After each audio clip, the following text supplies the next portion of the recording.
leading a private industry, and being a research officer, and now nurturing biotech companies. So that gives me a wide range of experience that includes dilemma as well. You know?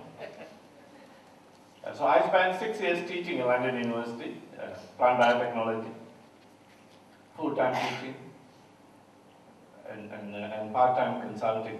During that period, I was the scientific advisor to McBean's Orchids, the UK's second largest orchid breeding company, very well famous, establishing a system for their breeders. This company had a history. When I left in '97, they had the 125th gold medal at Chelsea Flower Show. That's a record they had.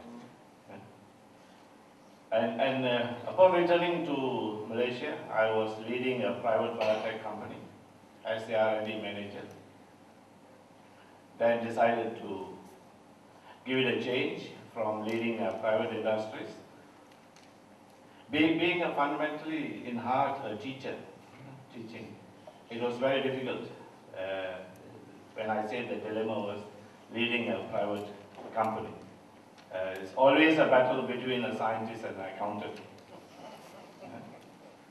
The accountants would like the books to be balanced beautifully, whereas the scientist doesn't care if the accounts and the books are balanced. That's all. We just want to get on with it. So I had to give up my 5 years of work with the private sector as an R&D manager, leading a local biotech company. Then took up a research position in FRIM. I enjoyed it. Enjoyed it until I was given again as a KPI dollars and cents. Yeah? So as a government researcher, you have the freedom of doing research. At the same time, as the country heads towards and promotes commercialization, you are then given dollars and cents in your KPI. So you got to now start generating income. And so when the public comes to you, you say, no, I'm only interested in licensing or selling my technology, I'm not giving it away. So that's a great dilemma. Even to the extent I raise questions against the minister, because we are a public servant, we have public grants to do our research, and when the public walks in, we say our lab is solid, you can't enter, I can't share with you, you have to sign a document and I will sell it to you. Well, I ran a lab which was a profit center, was making a lot of money. And so that is how I got seconded to Malaysian Biotech Corp, and I'm now nurturing companies which make a lot of money. So I'm not in dilemma anymore. So using my technical knowledge, I just nurture companies, including spin-off companies from universities, research institutes, where they have developed technology and they would like to commercialize it, they would like to spin it up into a company. And so we come in at Biotech Corporation and we will nurture them, provide them all the assistance.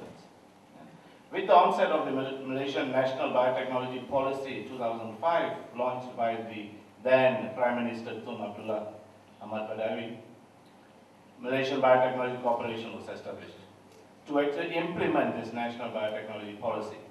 So we had a 15-year plan divided into 3 phases. We have just finished the phase 1, which was capacity building. So we provided funds for training, startup companies. It's all free money. You know? A lot of assistance, tax incentives, employment, encouraging the employment of knowledge workers. We trained a lot of graduates who are now employed. Basically, it's retraining, not training. The university trains and we retrain so that they are fit for the industry. Some of the companies we nurtured are now listed, not only in the Malaysian Stock Exchange, but also in London Stock Exchange. And now we've gone into phase 2, which is science to business. So we are emphasizing on commercialization. No more capacity building. So we hope that we have built the capacity within the country now.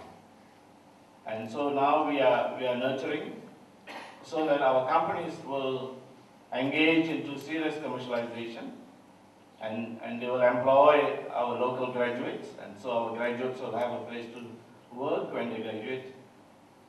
So they grow from being nurtured as startups into well-performing companies. So this second phase will be from 2011 to 2015. Then 2016 to 2020, it will be going global. So we would like our companies to go global.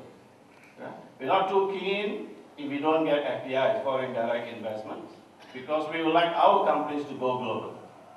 Yeah? So that is the phase. So we won't know our fate as Malaysian biotech after 2020 because our mandate is 2020. Anyhow, so, well, and I still teach to keep my academic and scientific career going, and not to be forgotten. I do still teach. I'm a visiting lecturer at Monash, Nottingham University, University Islam Antarabangsa, Open University, and also I teach sometimes a full semester in UPM, biotech students. So that keeps my academic career going. At the moment I have 3 PhD students, 2 master students, I still supervise. That keeps me out of mischief, so it keeps me busy. Besides nurturing almost about 40 different companies in the agriculture biotechnology, our nurturing includes structuring the business into a company, seeking finance for them to implement their commercialization projects,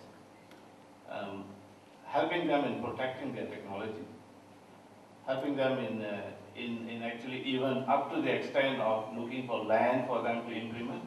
As you know, agriculture projects doesn't mean anything without land. We need land. So sometimes I become a land broker as well. Yeah. Yeah. So this is all in the course of my duty. Yeah. So now, what I see, I have in the past trained a lot of university students who come for industrial training, including students from Utah I have trained. In the race of commercialization, I am not against commercialization. I am nurturing companies to commercialization. But in the race of commercialization, I think we should not forget fundamental research. As the eminent gentleman who spoke earlier, creating knowledge, we cannot achieve that if we don't do fundamental research.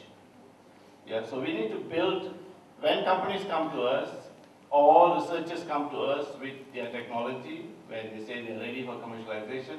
The first question we ask is, what is your core technology? Now, in order to develop a core technology, you need really, really good fundamental research, without which you don't have a core technology. Yeah? So, there's a great need. I'm often very unpopular when I raise the issues when I'm speaking in universities, and I say universities are for the elite and for the good ones, not for mass education. Yeah, we should not be mass producing. Universities should be producing really, really good candidates, so that the teaching and the development of knowledge can continue. So please emphasize that before even you think about commercialization, you have great in-depth knowledge on the fundamental technology and fundamental knowledge, and you encourage fundamental research. I know these days it's very difficult to secure funding if you're doing fundamental research, and I think that there needs to be a relook at funding policies at national level, that fundamental research is funded adequately. Not everything is dollars and cents. You know, the lifestyle we enjoy now happened because many years ago somebody did really, really great fundamental research. So I think we need to continue that tradition. I think universities have to make sure that that is one of their core values of fundamental research, not commercialization. Commercialization is necessary for wealth creation for the nation, to improve the living standards of the nation, but we must not forget our fundamental knowledge. So I will stop here, and if there's any questions, I will be pleased to answer. Thank you. So thank you for Dr. Kadiswar. Thank you for the reminder that we need to strike a balance actually between commercializing the research product development and also the fundamental research. So distinguished guests, ladies and gentlemen, our third panelist is Mr. Ong Chiu Kyun. Mr. Ong has a Bachelor of Science from University of Malaya and also Master of Science from University of London. He has very low